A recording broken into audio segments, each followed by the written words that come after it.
Hello and welcome to the Build With Baer Workshop. My name is Pat Bear. I'm here to build a model kit and, of course, to hang out with all of you. And maybe I'll even build two model kits tonight. Who knows? I'm throwing the barricade, the Lego, the site, the emote in the chat. If you're currently a subscriber, you can play with those emotes. If you're not a subscriber, you can just say hi. That's cool. Hey, Aristofan. And if you're not a subscriber, well, it's October 1st. This is, 2nd. Great day to become a subscriber. Looks like we don't have a lot of folks joining us tonight. Hopefully they will. Hopefully they're just fashionably late. They're done watching Saturday football and they're getting ready to come in and hang out. Lashbrook is here. What's up, Lashbrook? Happy to have you here as always. Yeah, tonight we've got the Tertium that we need to finish. We did the upper half here. We did most of the legs. We got to put that all together. Then we're gonna start the RGM-79 GM, which is a kit from the year 2001. And I had never built it and just happened to see it. My guess is that it was just in someone's back inventory and then they put it up on Amazon. And I'm happy they did because I am happy to work on that kit. But yeah, we don't have a lot left to build on Tertium. We just have the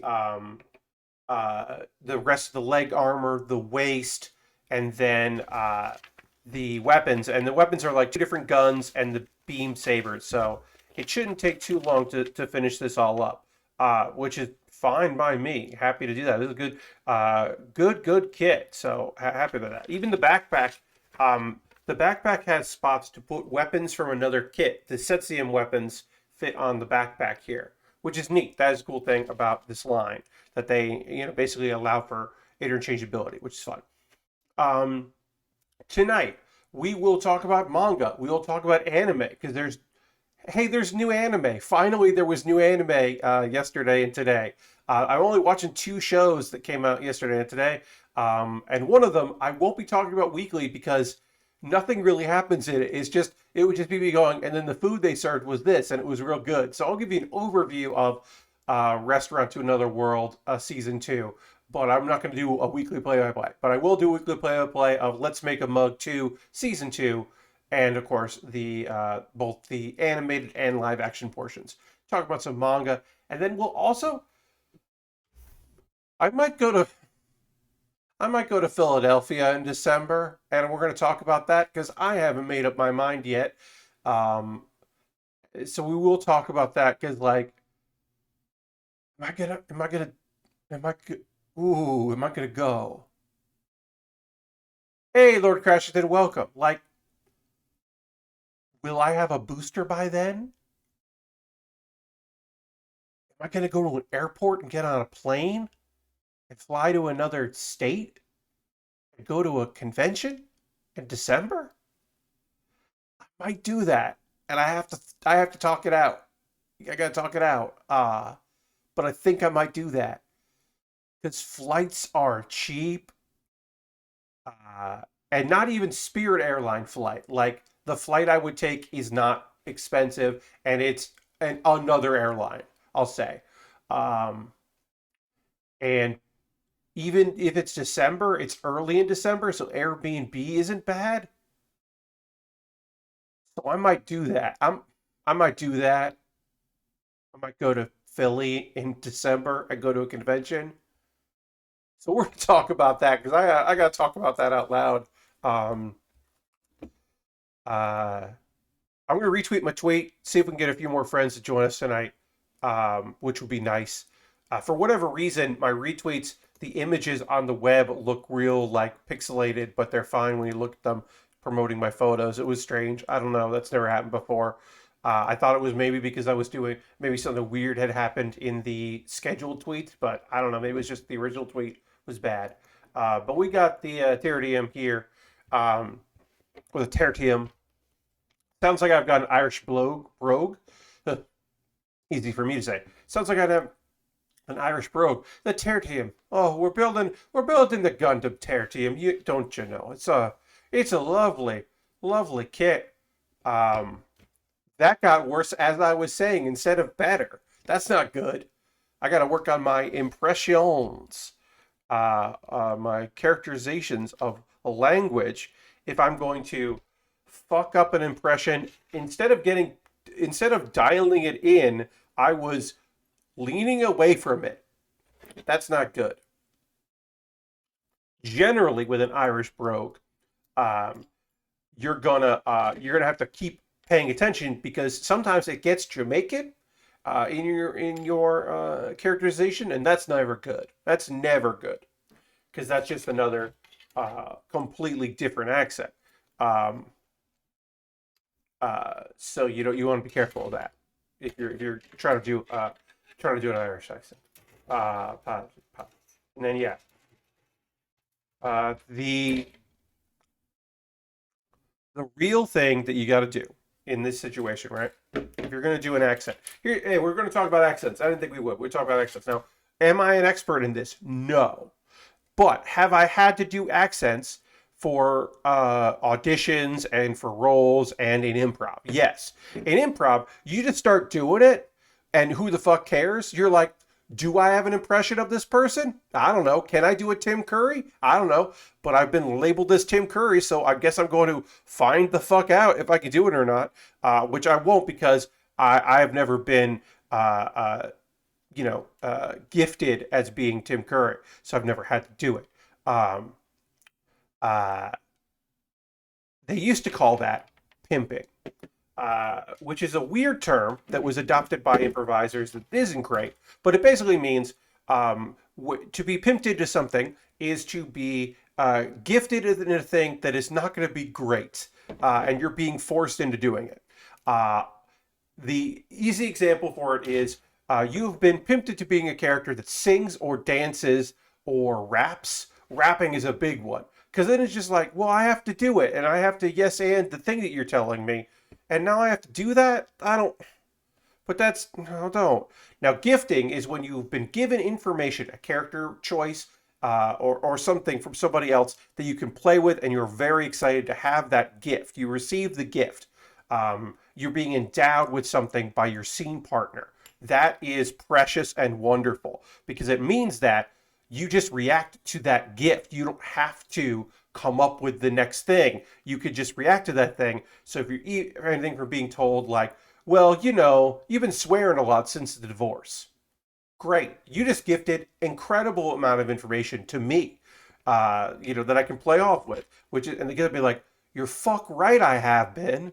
Like easy, very simple. I can just play with it, and then I would add some information to the scene or gift something back to you or whatever.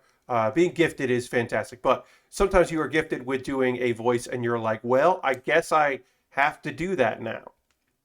So my trick is trying to pick a word or a phrase that sounds right with that accent, and then just saying that accent a lot. So what ended up being for me is my faux proper British accent, which is a specific accent, which is someone who is a British trying to sound more hoity-toity, who is not, comes from a monologue that I did, and I learned the accent that I used for that monologue. So it starts with Ted, Ted, Ted, Ted, Ted. Not Theo, not Theodore, Ted. My name is Ted, and that is the accent. And so if I go Ted, Ted, Ted, Ted, Ted, I will kind of lock into the accent because it is in some ways a mnemonic device. It's a shortcut in my head. Uh, that is the trick that I have developed from not from experience, but also from stealing from people who are better at it than me. Which is most. Let me just tell you, folks. I'm going to let you in on a big secret. All instruction, all teaching, especially all coaching, is just cribbing together things you learned that made sense to you, and when you say it, you feel like a big shot. That's all coaching is. Improv coaching, dialect coaching, music coaching. If you're trying to teach someone how to play D&D, and you remember in your head advice that you were given by someone that taught you. If you're teaching somebody how to play Magic the Gathering, and you're like, well, this is the thing that always stuck with me about this. I'm just going to repeat that and sound like a big shot because it's good advice. It was advice that worked for me. But that's all that is. That was the big thing I learned about coaching when I started coaching improv way back in the day. It was just the realization that um, I was just regurgitating the good exercises and advice that was given to me. Um, okay, so we got to talk about it. The thing that we got to talk about tonight is PAX Unplugged. I think I'm going to PAX Unplugged. I haven't now. Have I put money down? No. Are uh, um, submissions for panels even open right now? No, but they will be because it's October 2nd and they gotta soon. So because it's in 2 months and a couple days. So I am expecting that to come any day now. I don't have any proof of that. That is what I'm expecting. Basically, as soon as ticket information goes up and panel information submissions go up, and then also what they're planning on doing as far as vis-a-vis COVID and all of that go up. Once that is all up, then I will make the actual decision to go. But I'm probably gonna. Um, my area here in South Carolina to Philadelphia is not that far and not that expensive. It's barely expensive at all. Um, it is pretty much the cost of a round trip air ticket, if I buy it soon, would pretty much be the cost of the train that took me from New York to Boston, and it will be a shorter trip because it's a plane, obviously. So that's a no brainer. Airbnbs could be pricey. Right now, they're not. There is also the opportunity, there may be an opportunity for me to stay at a place at a huge discount, so I might be taking that up. That might be a thing. And really, what it comes down to is so it's like the cost, not too bad. Um, Not too bad at all. Can make that work, can handle that. Time, got the time. I would miss out on a stream or two, but maybe I could do one from my Airbnb. I've done it before. Get a Lego set, take it with me. Bring my laptop and some of my gear. Some of that gear I would want on my panel anyway. Um, then it comes down to panels, and if I'm going, it's to do panels. So then that comes down to, are there panels that I can do that I can do by myself or with only a couple people that would be worth it for people to attend, and uh, you know, does it make sense for me to go? I do think it honestly makes sense for me to go because getting my name out there to more people, it's going to be a smaller convention, but people do like panels.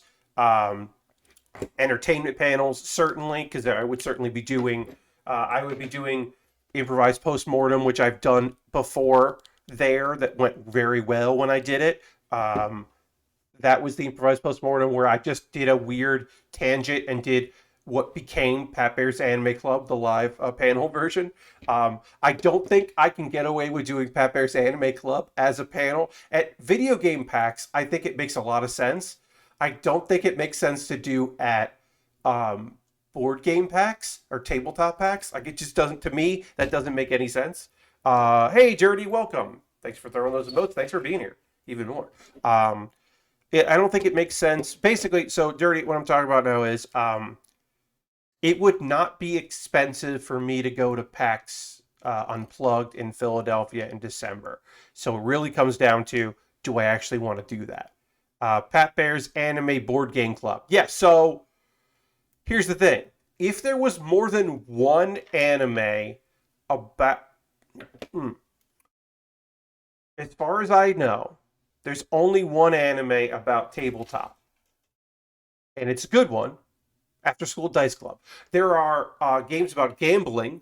Now, of course, there are games about card game anime, so I could do something with that. Now, I only watched a couple of them, and all of them except Yu-Gi-Oh are bad. So I could do I could do a panel about the anime, like board game and tabletop game anime. Uh, I could, no, I meant anime board games like DBZ Monopoly. Oh, I mean, I guess I could also do that. But that's what I was thinking. Like, we're going to talk about that. Like, I could do that.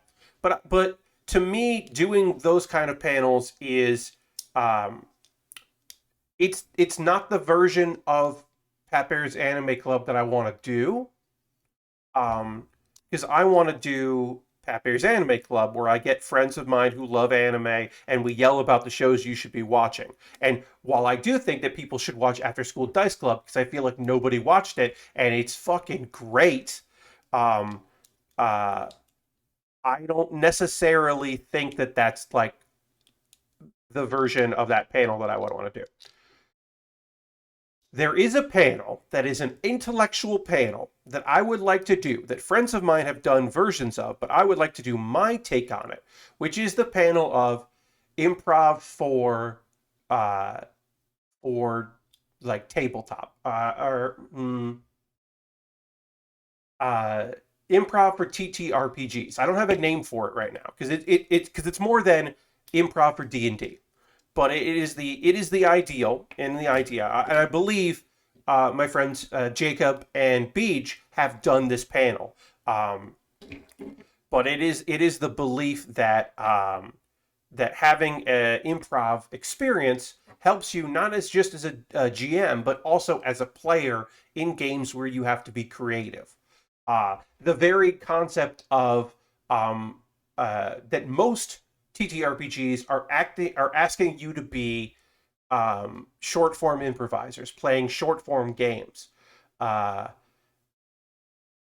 and larger stories, bigger stories um, like Dungeons and Dragons are asking you to be long form improvisers. Uh, I have a fly flying around, so sorry. I didn't get it. I didn't get it, folks. So sorry about that. Because you're embodying a character and you're using the tenets of improv. So I actually think that if I was going to do an improv panel, a panel about improv, adding improv into your tabletop environment, it would probably be focusing on long form improv instead of short form improv because long form is my background. A lot of people that have done panels about improv have taken from the perspective of short form because that is what they're coming from. So it's a heady panel, um, but I do think that I could talk about it for an hour and also do questions and all of that. That would be a panel where I would take audience questions of that nature.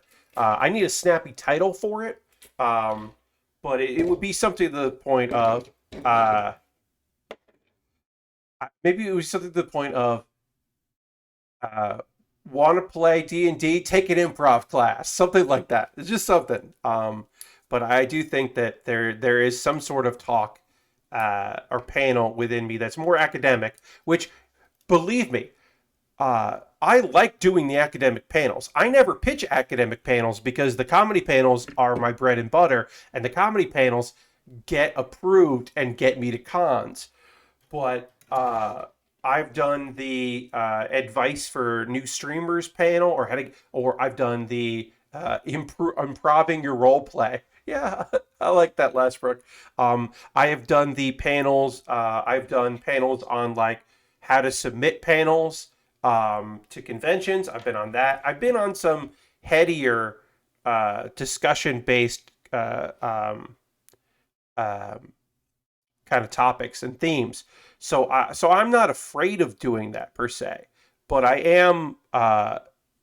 It's not my it's not what people expect from me. I guess I would say when it comes to doing panels at conventions, people often expect me to put on entertainment-based comedic panels, and so it's not all of me though.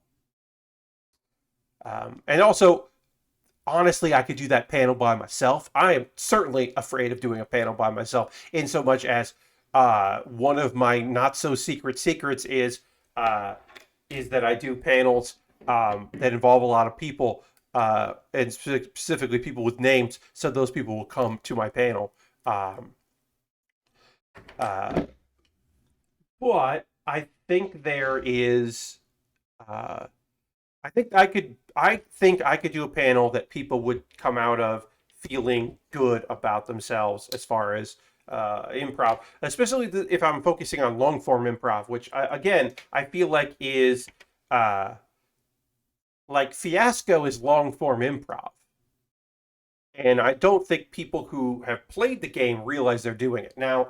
Like, so that's what I kind of do. I would look at various card games and tabletop games and TTRPGs and kind of explain what improv tools would benefit play for that. So Fiasco is premise based, character based. So we're looking at some long form games and some exercises that will help with that.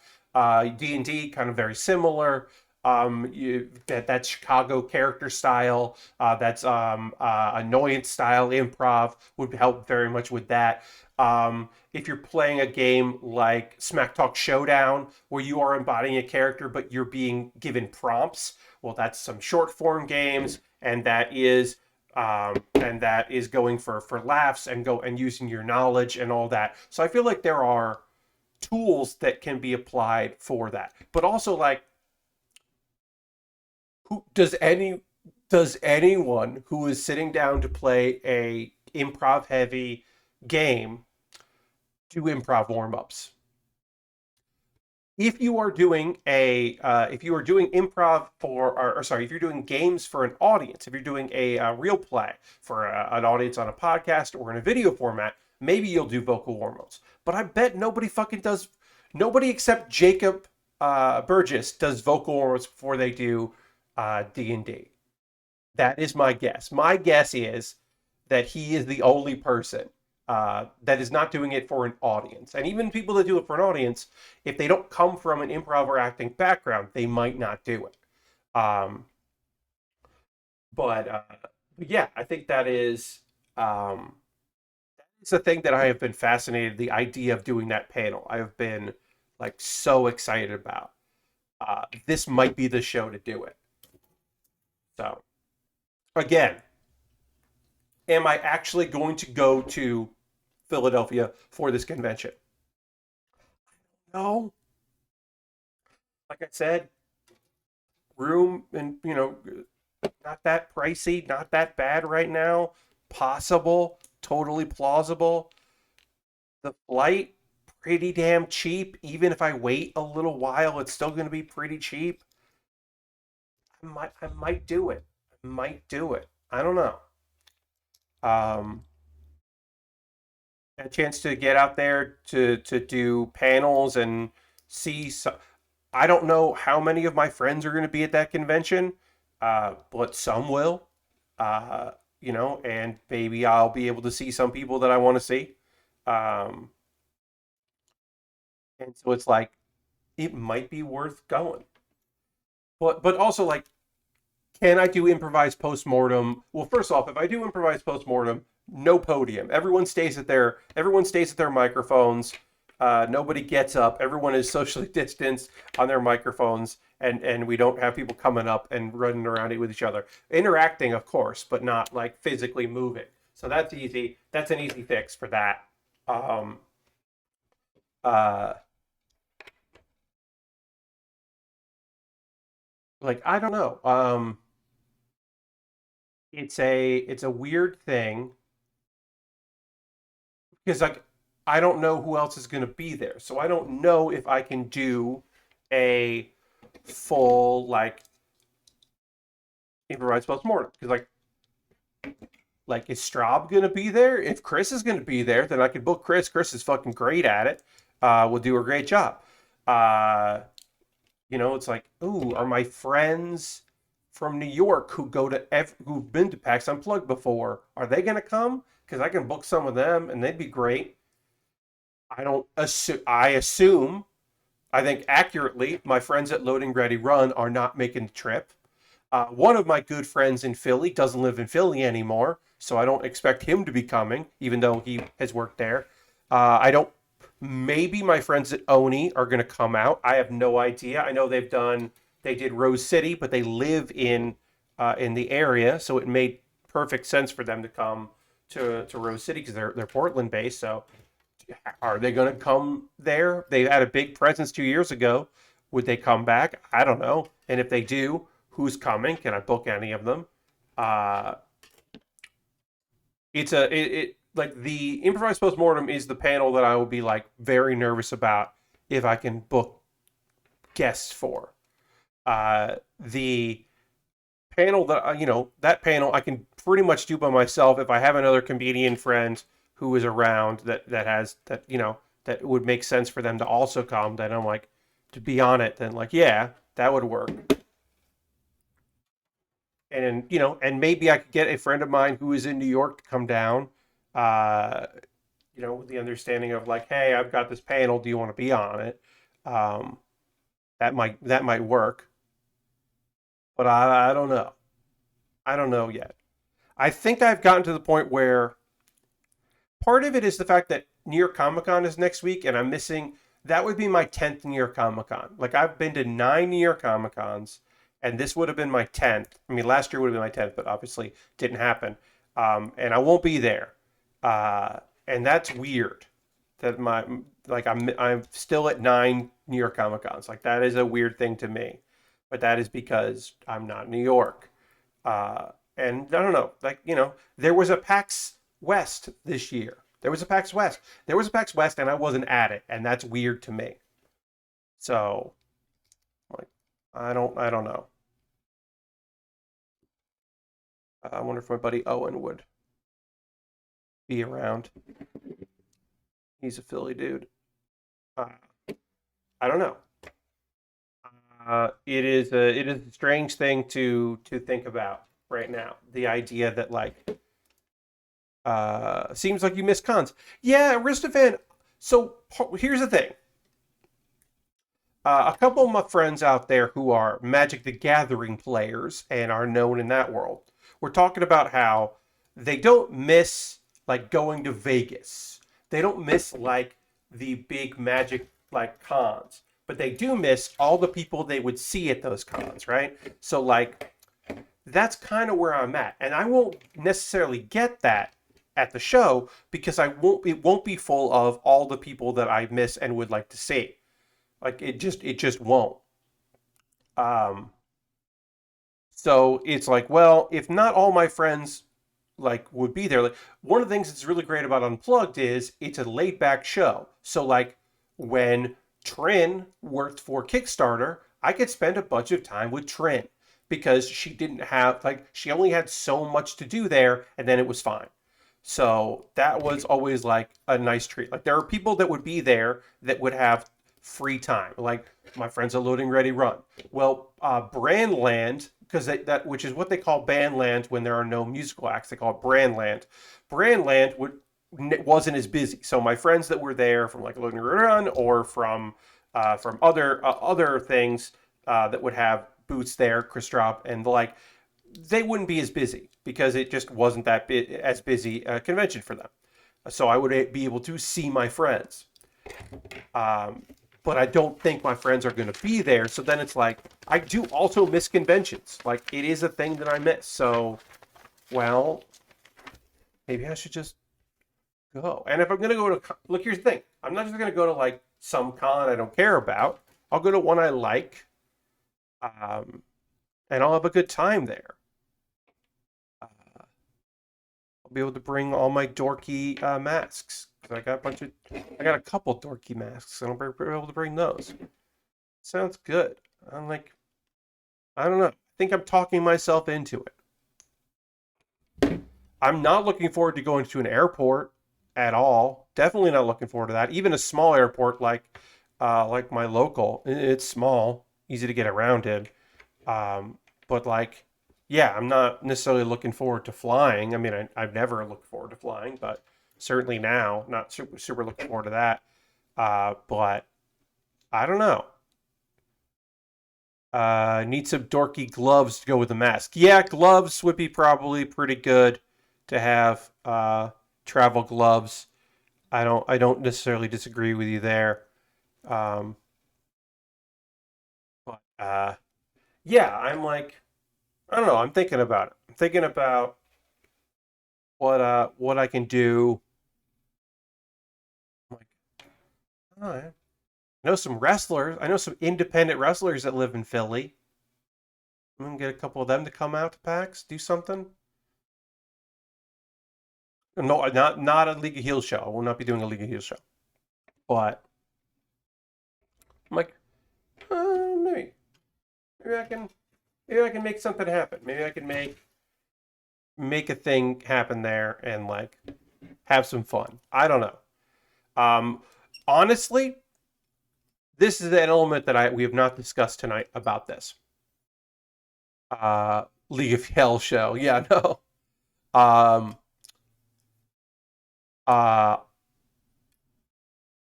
it would be nice to have something to look forward to. And that sounds depressing, and it is not meant to be depressing. And as it came out of my mouth, it did sound it. But what I mean is, when I had my live pay, even though it was recorded, it was pre-recorded. I look forward to pre-recording the PAX East panel, PAX East, slash whatever that online panel. I was looking forward to that, and then we recorded it, and then I got to watch it live with people and chat. These are things I got to look forward to. That is important. Right now, I don't have a big event coming up. You know what my big event is? I am genuinely looking forward to the stream where I carve a pumpkin because my pumpkin carving streams are some of my favorite streams of the year. So I am looking forward to that. That is the thing that I'm looking forward to. But that's not the same as like a cool weekend. Like I don't have a cool weekend lined up. I just don't. Like I don't have that. So looking forward to a thing, prepping for a thing, like packing a suitcase because I'm going on this thing and I'm going on an adventure and we're gonna make this work and this will be real fun. Like I am genuinely looking forward to having the opportunity to like travel a little bit, maybe like for a weekend. That just sounds like and like do some panels and see some people. That sounds fucking great. Why wouldn't I want to do that? I should do that. So I gotta think about it. Looking forward to something. Totally understand. We went on a trip on a plane in the summer. It was weird, and the destination wasn't the best version of the place, but overall, it was better than not going. Yeah, I mean that's like, am I a little freaked out by the idea of a crowd? Yeah, I'm still am. I still kind of like that, and being in a convention center and having a lot of people around, like that does feel like weird. Like I've never wanted to have like not too many people show up for a panel, but maybe I wouldn't want it to be like standing room only at like my panels. But still, I don't know. There's things to look forward to. The idea of a show like that, I would be psyched about. So I don't know. That's kind of where I'm at right now. Um, yeah, the idea that I could be like thinking about December and being psyched that it's almost there, and then being like, oh, nervous to go, and not sleeping great the night before, and traveling a day early for no good reason because I don't want to miss anything. But what am I even doing? Like, oh, well, I only flew in on Thursday because the Friday flight was in the afternoon. So, I might as well come in on Thursday and see if anybody wants to grab a meal. And, oh, no one does. Okay, whatever. I'm just going to eat at this Wawa and then take it back to my, hotel room and then just sit there. Uh, and then, like, go to the show and see who I can see and try not to bother my friends too much that weekend. And play some demos of games I'm never gonna buy. Like I don't know, do some panels, go to panels. I don't know. Uh, Lastword says I actually had a pack stream the other night. I had one of those not too long ago. Yeah. Um, I don't know. It's been a big part of my life for so many years that it's weird. It's been weird that I haven't been to one since March of 2000 or whatever. Yeah, March of 2019 was the last time I was at a PAX. It's like, that's weird to me. It's been a long time. All right, we got the front part of our skirt here done. We got to do the back section here. This has got we got a big old cape-ish thing on the back here. Big old butt on this kit. So we got to build that. We got to build our big old butt. Benja is now following. Thank you, Benja. Welcome. Welcome to the old Build With Baer Workshop. Working on a model kit. Happy you're here. Talking about maybe me going to a convention. Don't know. Don't know if I'm going to do that in December. I've had friends that have gone to cons and, had a good time, and I'm happy for them. But yeah, I have friends who are like, who's going to be at New York Comic Con? And I'm like, not me. But I get why you're going, and that rules. And I'm glad you're going to have a good time. But yeah, weird. Just weird. I don't know. I hope that if I go, other people I know will be there, but also their safety is more important than me maybe being able to see them. So who knows? Let's see. Did anything else happen this weekend? I feel like not much happened since Thursday. Like maybe it did, but like not in my wheelhouse. Like I'm not playing the Halo beta. I hear the Halo beta is good. And my friends who are very excited about the Halo beta have been playing that Halo beta and having a good time with it. And that fucking rules. And I'm very happy for them. That has not been me because look, I will always love Halo 1 because it was very important to like my social group. Um, if there's not already a show titled this, you should go do a Bored with Bear stream. Oh, Bored with Bear. Yeah, okay. I don't hate that, Dirty. I don't think I have done Bored with Bear. No. Um, that's pretty fun. Uh, yeah.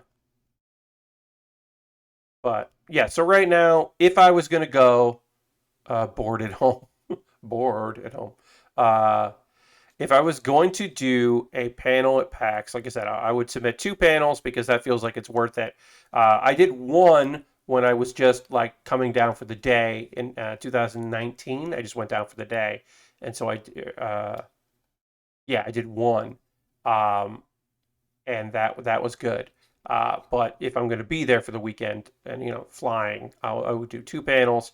One would be improvised postmortem, and then I would hopefully be able to find enough people to make it work, or maybe change it up a little bit, depending. And then the other panel, like I said, would probably be like uh, improv for like something like you're doing improv in your tabletop RPGs or something like that. Yeah, your tabletop games are it's all improv, just something like that. Something eye catching, something that you saw the title of, you go like, oh, cool. Um, Something like that, like Fiasco is long form improv, not that particularly, but something to the effect of like that kind of like thing. Uh,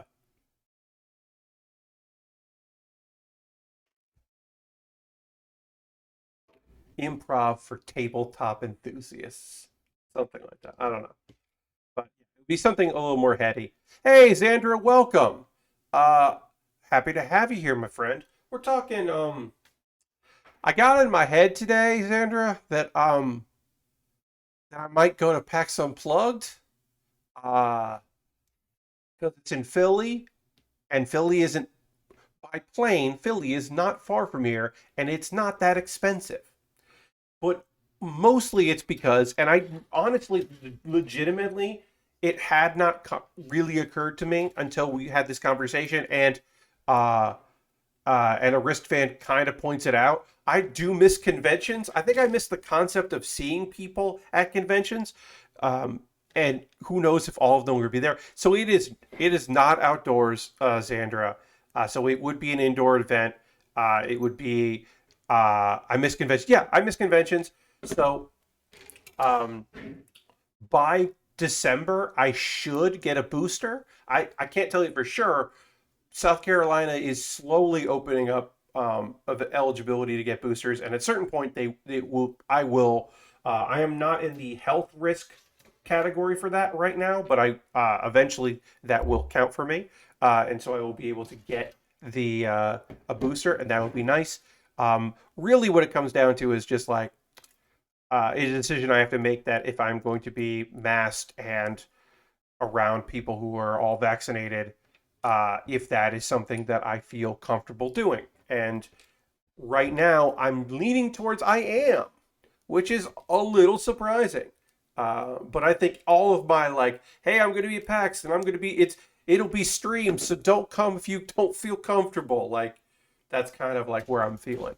My personal risk assessment is still flying off the charts, just walking by people on the sidewalk. So that's still way off rate. But yeah, I'm starting to see. Oh, this is come from Xander. Comic-Con starting up again in very chill, security-conscious ways, and it's heartening. Yes, Xander. One of the things that continuously makes me happy is because I follow Adam Savage, the Mythbuster.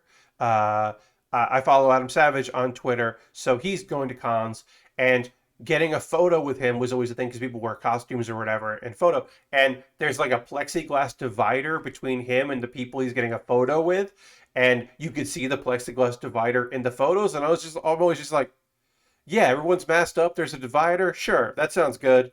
Like, thank you for doing that at least. Okay, great. Um, but I also like totally understand if people are like, yeah, no, I can't physically handle that, or I can't emotionally handle that, or both. Like, I get it totally. Um, Westbrook says, I live in Texas and we're doing a big music festival in town this weekend, outdoors, but still. Yeah, I mean, like, look, when I saw all of those people at, this is whatever, a month and a half ago now at Lollapalooza, it was just like, yikes. Um, uh, and there was some convention. There was a convention, I forget where it was, but one of the people there was like, this made the rounds, and unfortunately, I can't remember what it was, so I do apologize that I can't give you that information. But there was a con where someone's just like, well, I'm heading home because I tested positive for COVID. And it's like, that was somebody who apparently had gotten, uh, had been exposed to someone that had COVID before they left for it. And it was just like, fucking yikes. Uh, Last reason I kind of selfishly wish he wasn't doing cons because I enjoyed his quarantine build projects. Oh yeah. That was yeah, Adam Savage. Yeah. Um, Adam being a one man show was fun. That's a fun. There's some testing stuff. That was Dragon Con, Lashbrook. Yes, that was Dragon Con. That was somebody at Dragon Con was basically just like, well, I'm heading home. Bye, everybody. That's it for me for Dragon Con. Came in, had COVID, and especially Dragon Con, we talked about that, how that was really high risk because Dragon Con is a party. Dragon Con is a meet people, and you're all wearing the same gear, so you're going in the cosplay parade with strangers and hanging out and fucking. But like Dragon Con is, let's all meet at one of 4 hotel lobbies and just hang out for a bunch of hours late into the night, like and fucking. Uh, and like that does not seem to be a good con for 2021. I saw that one of those photos where he and the guy he was taking a photo with had a phone in their hand and was pressing a hand against the plexiglass while gazing at each other. I was amused. That is amusing. I like that. I don't hate that. And Cinder says, knowing that some vaccinated folks have gotten long COVID is also really putting the brakes on stuff for me. Yes, especially if you are someone who is at risk health-wise, or you are with people that are at risk. So that's my thing, right? Like, I am not at risk, uh, or that if I got COVID, I would be headed to the hospital. A family member of mine is. So that does temper a lot of decisions that I have to make. I would certainly get a COVID test as soon as I got back from, or within reason when I got back from the convention. I would take that certainly seriously, and do my best. I certainly wouldn't go to it if my folks were not both my folks were not getting the booster, because that's very important. They're getting that this week. So that is great, and I'm excited for that they're doing that. But yeah, it does come down to it. A lot of me just being like pretty worried about that, but also, yeah, I do miss conventions. I miss seeing people. I don't know who would be at this convention. I also miss performing for people. And as a thing that I hadn't really thought about until I started talking about this, um, I do miss having things to look forward to. I have small things. Like I said, I've got like a stream before Halloween. I will be carving a pumpkin because I always do that, and that I'm really looking forward to that. I love doing that. Uh, Halloween is a Saturday this year, so I'll stream on Halloween, and I've got a Lego set, a small Lego set that is Halloween themed that I'll build. Pause whatever I'm doing, build that, and then go back to whatever I'm doing. Just to kind of be in the spirit. It's like that's cute and fun, and I think that'll be neat. But that doesn't necessarily that's not the same thing as like, oh yeah, I'm heading out. I gotta get gum for the flight, and I gotta like find oh, I need to find out like where the cheap restaurants are around like where I'm staying, and I'm like, oh, I want to try to meet people. Zinder says, gosh, it's been so long since I built the thing. I should do that. Um, I love that 2021 has been the year that some of my friends got into Gunpla. Like really recently, friends of mine have gotten into Gunpla, and it's been very fun because it's like it was this thing of like that wasn't the thing they were doing last year. It's just like this year they're just like, I guess I want to like build a thing, and that has been great to see because I love it. But yeah, I mean Lego model kits, like people that build papercraft, like I don't know, knitters, all of that stuff. I think those things, as people are getting busier again, I think they're like neglecting that play element. Um, for me, I build model kits 6 hours a week, so I never missed model kit building. Occasionally, uh, it'll hit me on a Thursday, then I'm like, ooh, I can't wait to build tonight. But usually, I'm just looking forward to the streams. All right, so all we have left is the weapons. We're going to build the weapons, and then we will call it a stream here. Or not stream, we won't call it a stream. We'll call this a build, and then we'll start working on the RGM-79 GM, which is a kit from the year 2001,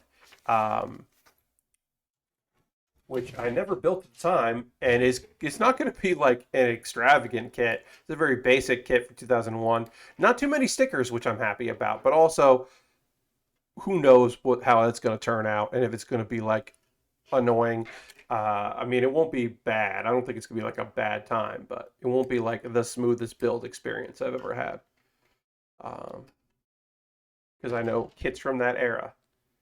I remember them fondly. This is a pretty cool rifle here. Just the design is pretty neat. It's not as detailed as it could be, but if it's a master grade, it certainly will be more. It'll fit on the back. Basically, there's room here on the back to put weapons. You can do it like that, which I always like. I always like that idea that you can just like reach behind you, pull it out, because like there's just like sometimes storage on a Gundam just doesn't make any sense because you just gotta like suspend your disbelief and just be like, yeah, that's where that would go. Sure. Um, but this has been a fun kit to build. Uh, I love the different shades of purple. I think they work so well together. I'm a sucker for purple on a mobile suit, so that's always fun for me. Um, in a couple minutes, we'll take a pause for the calls. I'll talk about ways you can support the channel, but I'm gonna basically finish this kit, and then we'll take a break, and I'll do my ad reads, my personal ad reads, and then we'll start working on the next kit. I'm going to tell you right now, I've got something that arrived late today. So because I already said what the next thing I was going to work on, we're not jumping to that. But late today, I did receive something from my mailbag that will be a very near future build, and it is adorable. And it is a cat in a mech, one of the Nekobusho line the treasure ship, and I'm gonna build that. And I can't fucking wait to build that goofy little silly thing that shouldn't be a thing, because that's just nonsense. That's my kind of nonsense. I'm gonna show you what it looks like right over here. Uh, Again, that'll probably be the end of Monday's stream. I guess we'll start that maybe, because the RGM-79 I don't think is going to take too long to build. But anyway, that we're building that little kitty in a pirate, basically a treasure ship. Uh, the Nekobusho line is wild. It is a wonderfully silly premise that they just take a porcelain looking cat. It's not actually porcelain, but it looks like that. And then stick a bunch of random mech parts all around it in a vehicle and call that a model kit. And it is perfect in its nonsense. It is wonderfully perfect. And I am so happy that someone bought that. Somebody who is choosing to remain anonymous. But I know you. I know who you are. Thank you for doing that, because it's just such a silly thing. It's gonna be so fucking fun to build. I think it'll be a quick build too, but whatever. Uh, it's good because my backlog is light right now. Because the three things I bought. Well, first off, the three things there's two things about this. One, the three things that I bought recently from Gundam Planet will not arrive here anytime soon because the mail is already bad, and also the mail is bad in New Jersey specifically because due to a tropical storm, the main distribution hub in New Jersey for the USPS is not available. It is now a condemned building. So that's going to make it harder for stuff to get out. So that already is bad. And then also, the regular mail, just in general, as of October 1st, is bad news bears. So I don't know when I'm getting those kits, which isn't great at all because I would like those kits that I bought. Um, so I do need to pick up a few other things because like I need to get like a few things from like Amazon so that I know I have them. I need to build up the backlog a bit because my backlog is really light. Because I'm supposed to this month have three model kits arrive. One a premium Bandai kit that should arrive this month because premium Bandai has been good about sending those things out. The Efret custom should arrive. The Gundam Barbatos is a pre-order, and I don't even know if that's actually going to get fulfilled or be delayed. And we were supposed to get it in August, and then we were supposed to get it in September, but the Millennium Puzzle has not shipped out of Japan, so people have not been able to fulfill those orders. But that was supposed to be, August, and then it was supposed to be September. So who knows if I'm going to get that kit. So even though this month theoretically three things are supposed to be coming for pre-orders, uh, who knows if that's actually the case? And then also when you add in the fact that I don't know if the things I ordered from Gundam Planet are actually going to arrive or not. I got to make some purchases because I never want to be in a position where I have to ask, hey, can you give me a ride to this store? I got to go buy Lego or something. Like, I don't want to be in that position. So I got to buy a couple things. It's fine. I'm not like freaked out about it, but I am like, I'm always a little worried about it. About not having, like, I don't want to run out of things. And right now I have the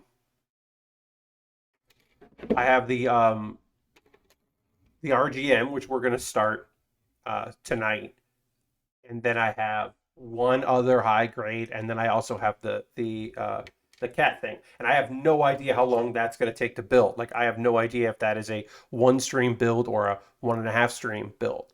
So like, I definitely need to restock, and I will restock. But the part of the restocking I assumed would be the kits that I bought from Gundam Planet, which I mean, I'll take a look to see if it actually shipped out today. I do not believe that it did, and I do not know when it will. Yeah, it doesn't look like it has. So Who knows? All right, we got beam sabers. We've got some weapons. Got room to put those weapons on here if we wanted to. That's our kit. That's the Tertium Sid's mobile suit. Hey, it's Sid's mobile suit. You know, the Tertium. You know Sid. Always with a mobile suit. We gotta put that there. Doing what I want to do. There, we'll do it like that. Great. Gotta take a photo, and then we will take our pause for the cause. And then when I come back from the pause for the cause, or when we're done with that, then it'll be time to work on our next thing. But let me take a photo here real quick. Let's step here. These are extra parts that I don't need to worry about. Extra hands. If I want to switch up the hands, I don't have to worry about. So let me just get my camera ready here. Great. Okay. Oh, I can push this aside. And then we'll look at this. We're going to take a pause with the cause in a moment or two, but we'll move over. We got to set up our colors here. So the thing about the RGM-79 GM is I know that gold will use black, or the yellow will use black. The red we're going to use brown. What do I use for this? Sid's Toy Store mobile suit is just Woody's head grafted onto Buzz Lightyear's body. Sid Toy Story's mobile. Yeah, I mean, Glenn, you're not wrong. What color do I use on this? I think I use black on this. So we're gonna look at the insides of one of these things here. You can tell this is a high grade from a long time ago because the beam saber is just one piece. That's the beam saber, just one piece of plastic instead of multiple. Yeah. So this green, yeah, I think we use black on this green, this like pale green. So Lashbrook would say gray. Okay, I mean I'll put some gray on this. I gotta tell you, I don't know. Don't know. We'll put gray on. This will probably get covered up some by the. This area here will probably get covered up by the red of the. There's black. Gray. I don't know. Yeah, gray looks pretty good here. I don't disagree with you, Lashbrook. Yeah, I think gray is the right way to go. Yeah. So we got to change the overhead colors here. Oops. So we'll just properties. We're gonna do green, we'll go gray, yellow, and then that's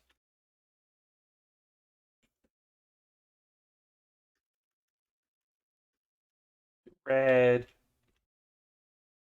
brown. Okay. Yeah, I think we'll do that. Yeah, I think it would be fine with black, but it might be actually too overpowering with black. So, yeah, we'll go with that. So really, look at this. We got A and we got B.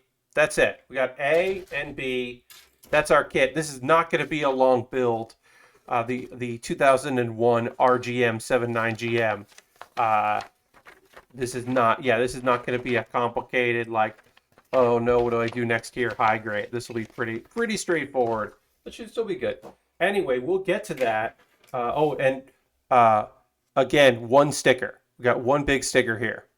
You know, that's just the face, like the windscreen sticker. So hopefully that'll be easy to apply. Anyway, before we get to that, we've got to take a pause for the cause. And if you're new to the stream, what's happening right now? This is a chance for me to sell me because I don't have sponsors for these streams. I don't, all of this is sponsored by you. So I take a little time during every stream to just talk about ways you can support the channel if you're so inclined. If you're currently a subscriber, you can throw the Bear Cave, the Lego, the Scythe emote in the chat. Let the people know these are the emotes. Xandra made these emotes, which is always lovely. And always, thank you, Xandra, for making these fantastic emotes. Um, for money. I paid Xandra money to make me a thing. I paid money to Xandra, who made a logo for me, and then also made two versions of my face, but as things that I like. And that's just the thing you can do. But being a subscriber is an easy way to support what I do. And in fact, we just dropped down to 49 subscribers, so we're going to put these back up. If you would like to gift a sub, you could be the top of the gift sub of the leaderboard. One gift could put you at the top of the leaderboard. You could also use your Prime Gaming token. If you have Amazon Prime, you link it to your Twitch account.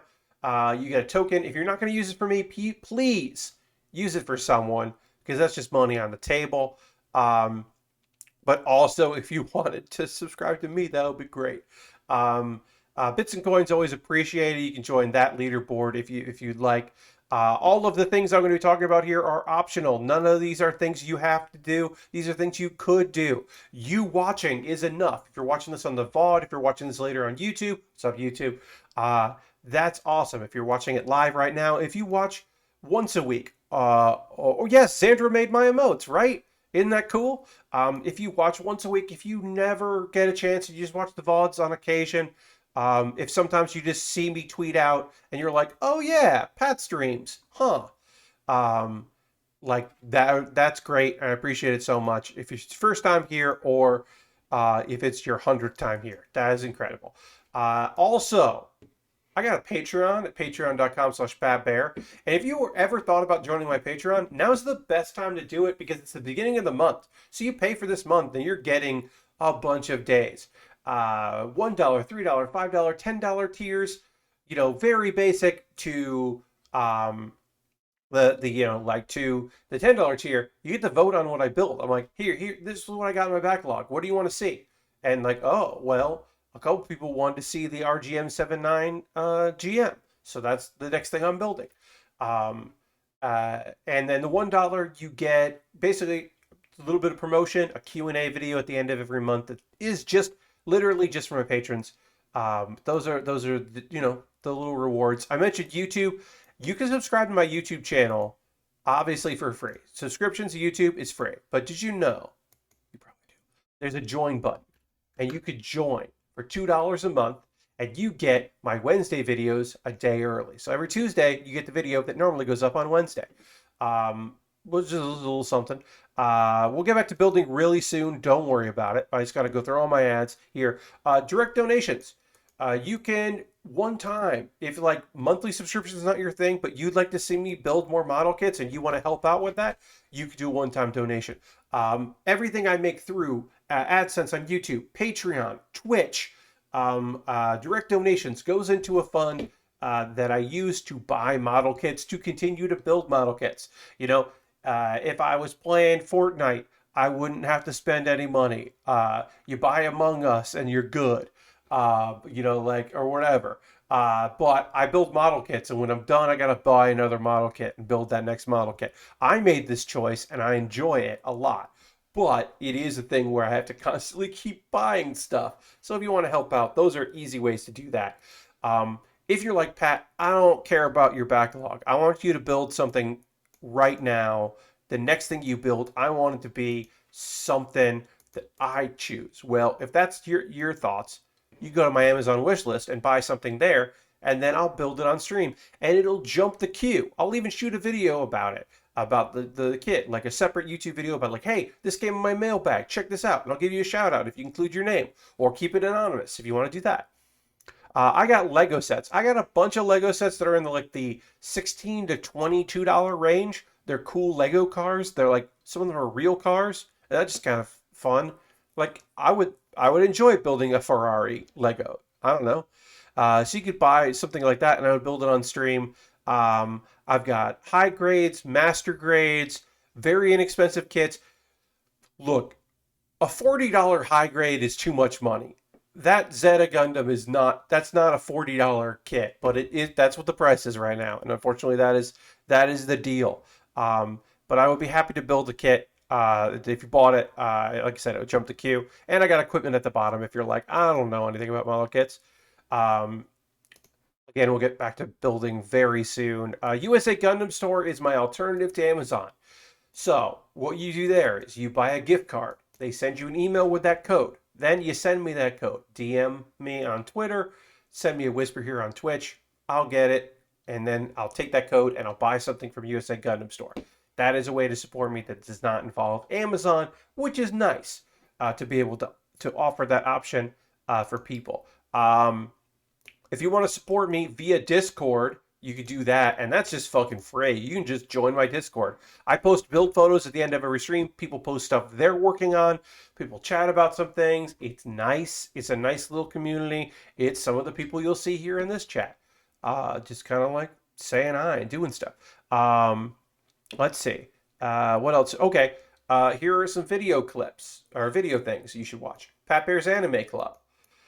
This was something I recorded live. This was my summer anime wrap up and my fall anime preview. The fall season has officially begun. It began, I should say, it began yesterday. The fall anime season is started, so you can get a preview in this video. And also, if you didn't watch stuff last season, you only watched like one thing, and you were like, well, like I only watched Dragon Maid season 2. What else was there? I talk about all those shows, and then. Actually, this clip of Best of Build With Baer, which is my clip, it's always a clip from a stream that I did. That's actually from that video. So it's just like a little, little thing to check out. It's me talking about the very complicated and nuanced differences between the cat Happy from Fairy Tail and the cat Happy from Eden Zero, who is made by the same creator, and how those cats are very different, and it's important to know the differences. Wink. So that's the episode of Best of Build With Baer. It's a short little clip. They're just clips. If you ever see something on stream you think is funny or interesting or weird, you can always hit the clip that button. You can just clip the video. I would appreciate that. It's Alt X, I believe, on PC. That's just easy for me. If you like something, that makes my life a lot easier because I try to remember fun things. Like I got my clip for next Wednesday that was from Thursday stream, and I was like, oh great, I know that's good. Like sometimes I'm in the moment and I'm like, this is good. I'm hitting clip that. I'm gonna find it and highlight it and pull the clip and then use a service. What's it called? Capwing. Use Capwing and their auto subtitle generator, and then edit those because they're never perfect, and then have a built-in closed captions basically. Oh, that's such a good little service. They're gonna start charging a lot of money at some point, but I'll pay it. Right now it's free for like 19 minutes a month or whatever, but I create 4 30-second clips, 5 maybe. So I'm not worried about that, but eventually they'll probably start charging me like to do it. All right. Let's see. It's time to talk about some anime. It's time to also for me to drink some water because I need it. I can feel. I need it. We'll go back to we're gonna go to the RGM-79. RGM-79 GM. I'm gonna put up this here because we are at 49 subscribers, and then I'm going to talk to you about anime while we build the model kit, and then I'm going to talk to you about manga while we build the model kit. And if that's not something you're into, I mean, I don't know what to tell you because that's what we're doing. Maybe we'll get distracted, but probably not. Okay, so looks like we're building. Yeah, we're going to build one leg and then we're going to build the other leg. We're starting with the legs, which is always weird to me. It's always weird when we don't start with the chest. Because this kit, it looks like we're doing legs, then chest. And this isn't even the eyes. This sticker is the chest. This is a chest sticker. I didn't even realize that. Yeah, we're doing legs, then chest, then arm, then waist and backpack. Oh yeah, arms, waist, backpack, shield. Yep. And then the beam saber that goes in the shoulder. Sure. Okay. Anyway, so I watched two shows. Now, I'm not going to give you the play by play about Restaurant to Another World 2, the sequel to Restaurant to Another World. That's going to be a show that I watch on my own time, that I'll probably watch like whenever I want, and is just for me. Because I think I said this at the top of the stream. This show does not benefit from me giving a play by play of what happens in it, because it is a show about um, I'll just explain it and tell you. It is an isekai. Some people debate on whether it really is, because for a lot of people, if the main character travels to a different world, then it's an isekai, and if they don't travel to a different world, it's not an isekai. So like, Dragon Maid isn't an isekai, even because dragons are coming to our world. Tenchi Muyo, most seasons of Tenchi Muyo are not an isekai, because it's a bunch of people traveling to the main character's world. But kind of because the main character of Restaurant to Another World is arguably either the dude, the chef, who barely has a personality, but really the main characters are all of the people who are from a fantasy world that one day, like on a special given day, a door to this restaurant will open, a Western style Japanese restaurant, and these people from fantasy worlds, wizards and soldiers, and uh, there's a lion man, and there is a dragon. There's two different dragon ladies, and there's a demon girl. They all can go through this door, and they end up at this restaurant. And then a couple of them work there, but most of them just go there and eat really good, like the best food they've ever eaten in their lives. And the episodes are about the food. So most of my descriptions of the episodes will just be like, and then they ate this dish and they were very excited about it. And it turns out, and then one of them that has been trying to flirt with another one finally talked to them a little bit. A thing I like about the show a lot is that the characters refer to themselves or each other as the dish they order, because they don't really like learn each other's names that often. They're just being like, they'll just be like, oh yeah, well you're beer and katsudon. Oh, that's katsudon, and it's just like, okay. There is a thing from season one where a character basically like inherited the door, like knowledge of the door from a relative, and then somebody who's eating there is just like, oh yeah, well this is what they ordered, and it's this like nice little connection. Um, it's a very cute show. Do not watch this show if you are hungry and you cannot eat. If you're like, well, I can't eat for a while, don't watch the show, because uh, you will just get very annoyed that you cannot dig into a meal. It's just real good. So that's Restaurant to Another World. I'm so psyched there's a sequel. This is the sequel. We're going to get more of that. Another sequel that I'll talk more in depth about is um, Let's Make a Mug 2, TOO, Season 2. Let's Make a Mug. It's so strange that there's a sequel. It's not that strange when I talk about it. So, this is an anime that is about four girls, three of whom are in the pottery club, and one who just hangs out. Uh, this episode got me to add a tube of frozen sweet corn to my shopping list. Yes, dirty. Very much so. I hear you. Um, uh, so Let's Make a Mug 2 is about three girls that are in a pottery club in the city of Tajime City in Japan, which is known for its flatware and its ceramics, is famous for it. That is what the city is best known for. Long history of that. And so there's a school, and most of the people who grow up in this town that want to pursue it, they don't go to this high school. They go to a technical college or technical high school.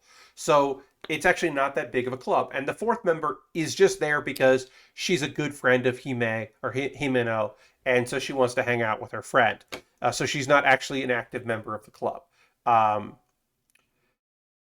So the first season was about this girl Himeno discovering her love for ceramics and the connections between that and her mom, who went to this high school and was well known. And there's a lot of people that have history with her. And so she's learning about her mother who passed away and also learning about her own interest in doing ceramics. It's a cute show. The episodes are like 14 minutes, and then there's a live action component. And the live action component is the the four main voice actresses, hanging out in Tajima City. They visit locations that are in the anime that were, described or in the anime, like because they're based on real places. There are moments where they go, and there's one episode where they go and meet girls that are part of a pottery group or a pottery club, and like interview them. They go and visit historic sites in Tajime, and you're saying, Pat, you were saying Tajime so much. Is there something weird about that? And the answer is yes, because this anime, the reason why there is a second season of this anime is because it is paid for by the tourism board of the city of Tajime. They paid for an anime, a cute girl anime about how great their city is. Were they inspired by other anime about places? Everything from Saga, Zombieland Saga, to the fact that Laid Back Camp increased tourism in parts of the country and camping. The fact that if an anime is about a place, then people want to go. If they like the anime, they want to go to that place. 100%. So this anime exists because it is tourism. It is a tourism ad, and that's why the live action is available for us to watch on Crunchyroll. Normally, the live action components of a show, usually they're just the drama version of it. We don't see those. We don't get those outside of torrents. You don't get those officially. But because that the live action is part and parcel with the show existing, it has been licensed along with it. And it's kind of neat because like you get to see the people, and of course they're acting. They're actors. But you do get a sense of who they are and the performance element of it, and it's kind of fun. The girls are cute. It's a fun show. It's got there's a weird element that I'll get into about the new like version of the live action. So what happened in the anime portion? The anime portion. Okay, so it starts with a recap of season one. Hime discovered her love of pottery. She met some cool people. She competed in this competition. She didn't place, but she made the thing. Her dad liked it. Her dad accidentally broke it. And she's feeling a little more connected to her mom. Well, now Hime doesn't know what next to build because she didn't have a competition coming up. She hasn't been inspired yet. She doesn't know what she's going to do next. Um, we get introduced to a new character. Perhaps she will. Her name is Matsusu. She's known Toko, who is their senpai at the in the pottery club, who is incredibly talented, and perhaps that's a rival and a friend, and she's a fucking lot. She is a lot, but she basically is just like, hey, you're competing in this thing, and I'm gonna beat you. And then Toka's like, I'm not competing in it, but she's like, okay, well, this is when it is, so I'll see you there. Um, so maybe that'll be the plot of this season. I don't know. Uh, Himeno meets the former Pottery Club advisor who went to school with Himeno's parents and knows Himeno's parents. He was also at the competition and liked her cushion. And so he tells tales about her mom, which is really fun for us because we don't really know much about her. And it's very cute.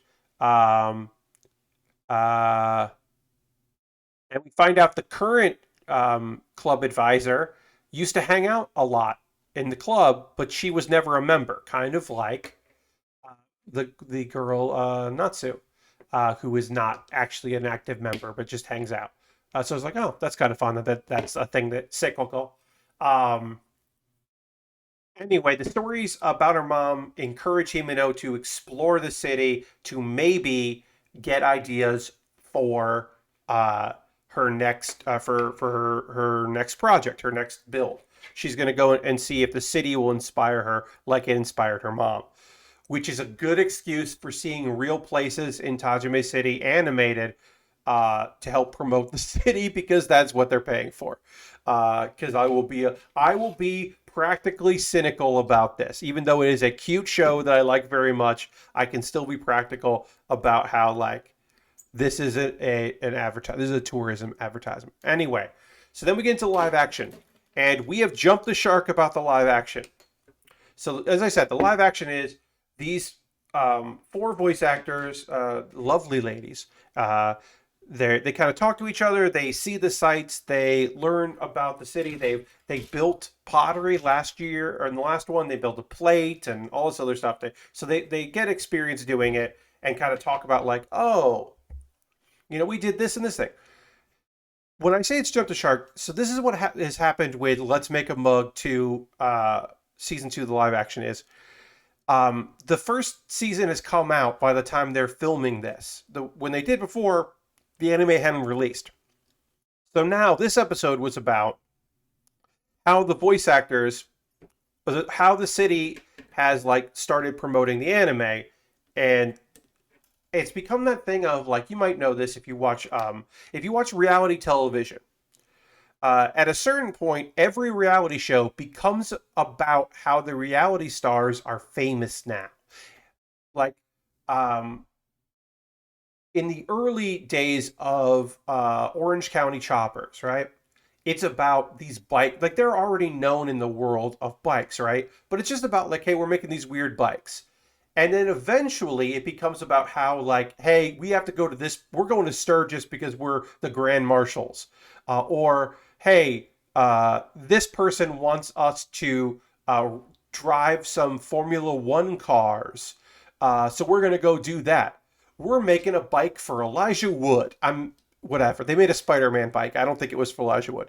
But like eventually it became about how they're famous, right? That happens in a lot of reality shows. Eventually. That's happened now. So this episode is about how the show is now like being promoted. The anime is being promoted in Tajime. Not just like, hey, we're going to go to this site. It's like, hey, this is what people are saying about the anime we're in. So let's find it. Let's see. Okay. They head to the park that we saw in season 1, and while they're in the park, they get quote unquote surprised by a car. And you can see a photo of this if you look at my Twitter from yesterday. I posted a screen cap of this. It's a government vehicle, so it's like like a minivan or a van that is wrapped, like car wrapped, like not just hood, complete siding wrapped, promoting the anime, promoting Let's Make a Mug 2. And there's a government worker who has to drive this van around. And they ask him, like, are you embarrassed? And he's just like, I mean, I was. Like, he's honest. He's like, yeah, I got used to it. And of course, they laugh at that. And then they get a ride, and they're like, oh, I wonder if anybody knows we're in here, which is just kind of funny. But anyway, so they get a ride in the van with the animated versions of them's faces on it. And then they drive them to the train station where there is a big banner advertising season 2 of the anime. And the banner also includes, because the live action portion, their faces. And they like, it's actually kind of cute, even if it is just like whatever, this whole thing. It is cute to see them stand. I didn't realize that was connected. I just thought it was a government. Yeah, no, Tasha, no, it's the city of Tajime paid for all of this shit to promote this anime, because promoting this anime promotes them. Wait, are you drawing on the pieces? So I'm using yes, I'm using a Gundam marker. This is a Gundam marker. I'm doing panel lining. So I am finding the indents here, the panel lines with a marker, and then I will erase over it. So there's not a lot to panel on here, but I'm looking on this piece, but I'm just looking for the indent lines, and then I will erase the excess with an eraser. You can use a Q-tip, you could use your finger, you can use tissue. I like using this eraser because it's satisfying. Um, and yeah, it really makes pieces pop. If I can dig out this here, the it you can see it more on the white parts here with the gray marker. That is what the colors mean above the photo. It makes it feel a little more comic booky, makes it pop a little bit more. This is not a great example because the purple, it doesn't really shine on it, but like it just you can see kind of maybe on the back here. Uh, I hope they're gonna re-show an arc in Demon Slayer second season. Oh yeah, when Demon Slayer second season comes out, I don't know how they're gonna. I don't know how they're gonna talk about the movie, but the movie is canon. It is an arc that happens in it. So Harrison. I don't know what they're gonna do with that. Oh yeah, so I've been doing panel lining for a little bit. My understanding is that they're chopping up the movie into 6 episodes. Okay, that makes sense. They're just going to make it episodes. That does make sense. That they should do that. Um, so I'm watching the Goddess Dorm anime. Oh, dirty. And I think I remember doing a bunch of billboard ads with the live VAs when the anime characters are waiting around the city out on the beach. Yeah, I mean that's very typical for this. So Let's Make a Mug 2 is unique in that these characters, that part of the broadcast is all of this extra stuff. Um, that's not traditional. Traditional, all this other stuff like making appearances. So if you go to Tajime City now and you go to landmarks that are in the anime, there are these little panel things you can do, and you can download an app and hit the barcode, the QR code, and then you can hear the voice actors as the characters talk about that thing or talk about the anime, which we find out here. Also, there's a 10-foot truck, a big rig with their faces on it that is from like a local manufacturing company or an auto company did this to help promote the anime because as cynical as I am, and I am cynical about all this, a thing to look at is, to me, it's more. There's a better example, and I'll give that better example there. I already mentioned it earlier, but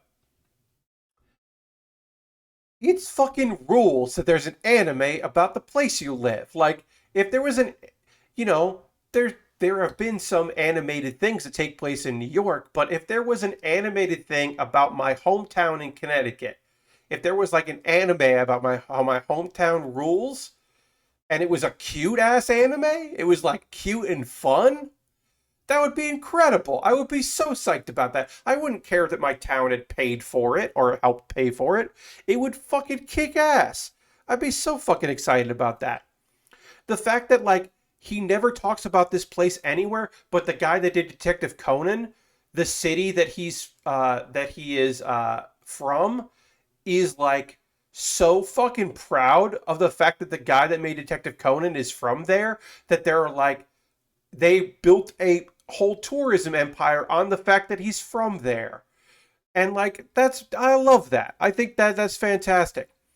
Um, the example is Saga.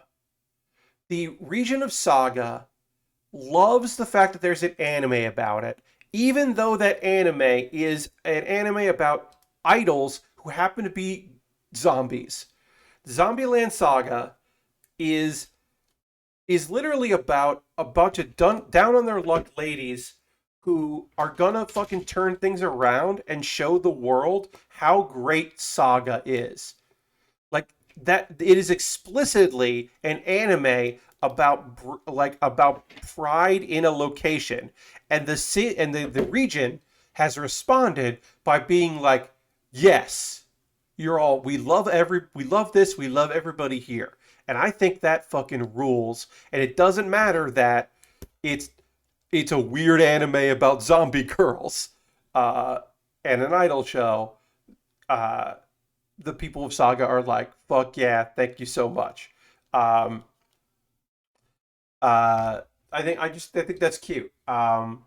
So uh, I'm fine with the fact that Tajime City has spent so much money to basically promote this anime that they've helped pay for, uh, to basically be like, yeah. I mean, if you watched, there's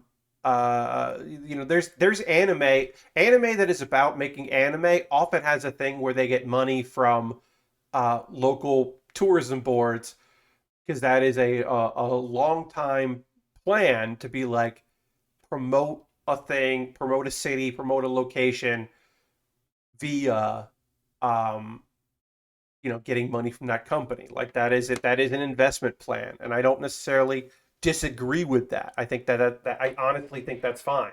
Um, My Setsu opening act, a show that like wasn't great but was good, was a show about like girls that wanted to be stand-ups, a particular brand of stand-up, and like you can watch that show and not know that it's in part produced by a production company that features a lot of comedians, and a lot of the real comedians who were in that show, who were in sketch duos and my sets, my Manza groups, uh, are all from the same talent agency, because they got real people to be in it.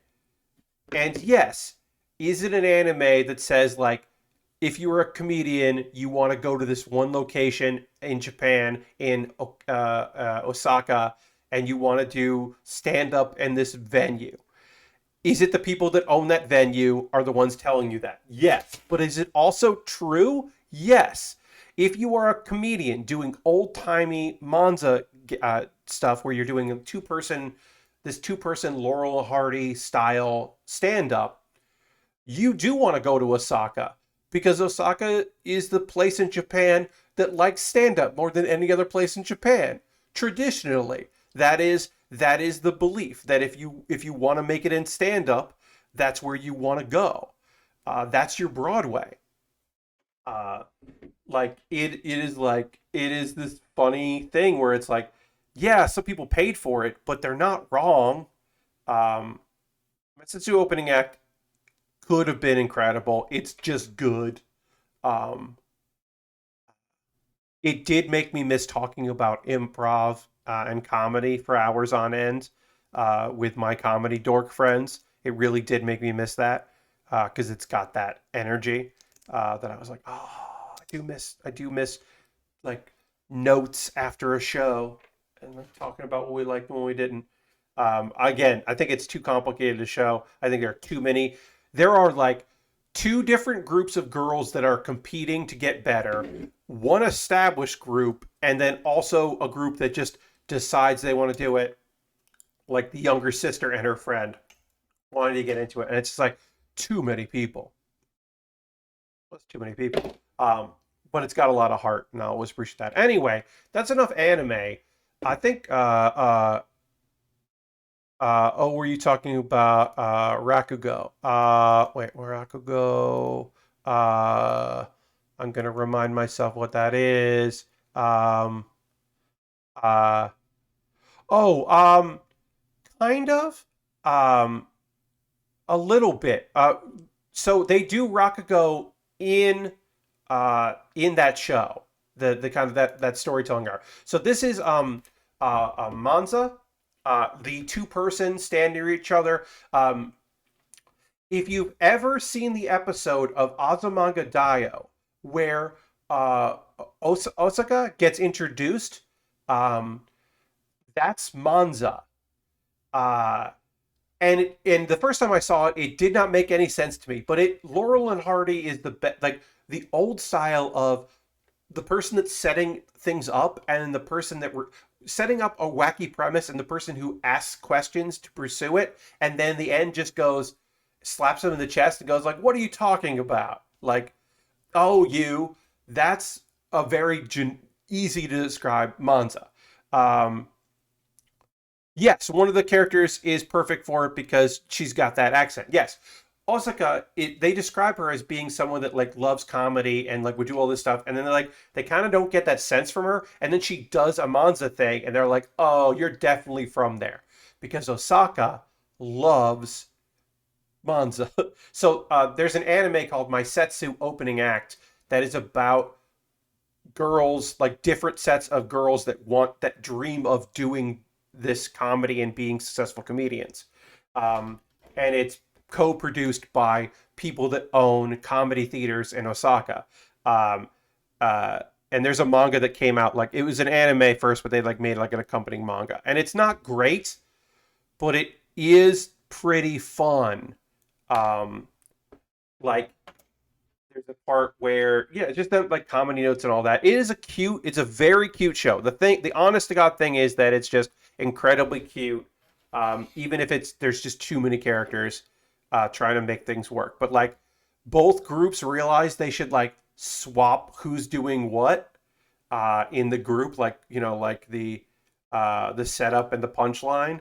Um, and then they also do a thing where they're like kind of know there's like a host and they're asking questions, the other people are like answering, which is like so it's a thing of like that's a short form improv game. So I watched an anime where characters did a short form improv game and then talked about improv. And like they didn't do it for a lot, but there's an anime out there that has like a mention of improv, and like that never, as far as I know, that's never fucking happened before. So I'll always love that show because it was like it was character. The thing with my Setsu opening act, there's two things that are bad about it. One is people think that it's going to be the funniest show they've ever seen, and it's not. It's not a comedy. The way I'll describe that show is it's not a comedy podcast. It's a podcast about comedians. So like there are very funny podcasts full of comedians. Like Comedy Bang Bang is a comedy podcast. WTF with Mark Maron is a serious podcast about funny people. And my Setsu opening act is that. It's more Maron than it is Comedy Bang Bang. So like there are jokes, but we don't always see all the jokes. We see the reaction to the jokes, and we see them like uh, think about their being like very thoughtful about it, and then like planning things out, and like starting to feel bad, and like and working with each other. And there's a lot of montages. Um, the other thing that's really bad about it is it starts with them doing a like a lip sync thing, which they're like and then it ends with one of them trying to do like a bad impression. And the idea is that she's like, well, nobody likes this yet, but I really like it. But because it starts with them doing like a lip sync thing, you're like, wait, what's this show about? It's a terrible choice. They really did a bad job with that. It was such a weird choice. But it does show that they all have a long way to go in their comedy. And like I said, there are real comedians, there are real comedy duos who actually exist, and you see the versions of them. Uh, and that's weird as hell and very cool. Because like a couple of them, I know who they are because they've been on Japanese television and I've watched them. Or there was one group that they were trying to do the art form internationally. So they like did a version of it in English. And I have a friend who saw them in LA. So it was funny to tell my friend, like, hey, you remember that group you saw? They've been animated. Take a look. It was just like neat. I don't know.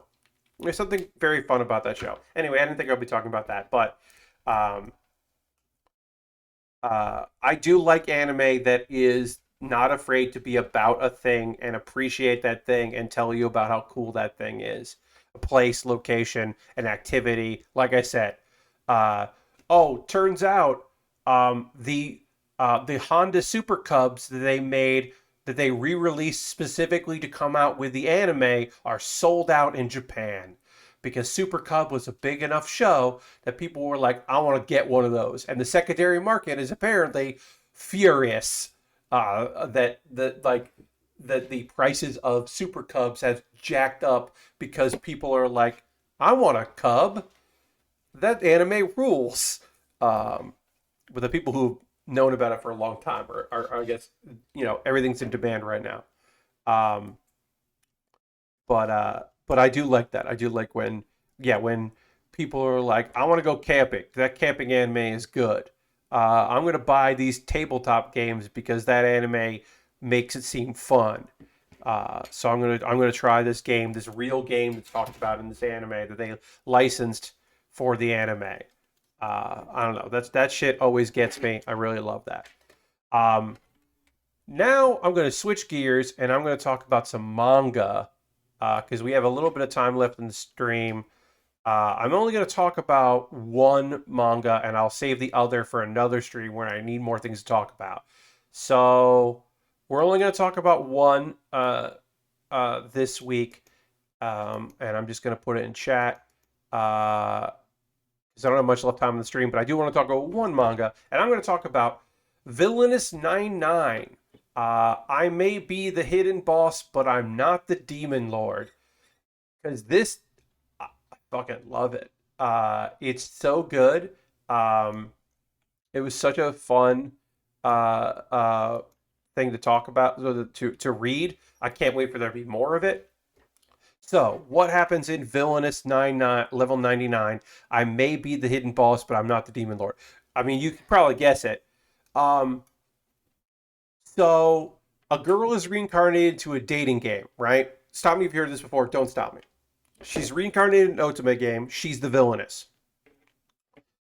But and things go bad for her. There is a girl, a commoner. There's a prince. There's and like his two friends. Those are all people you can date. They all hate the villain. She's like, well, here's the thing. Not only did I play this game, I'm also an RPG junkie. And one of the things I loved about this game was the way you could grind levels in the game. So by the time she gets to the school where she's supposed to be introduced and like hate this girl and do all this other stuff, she's already level 99. She's not supposed to be stronger than all of the dudes in the game, and she definitely is.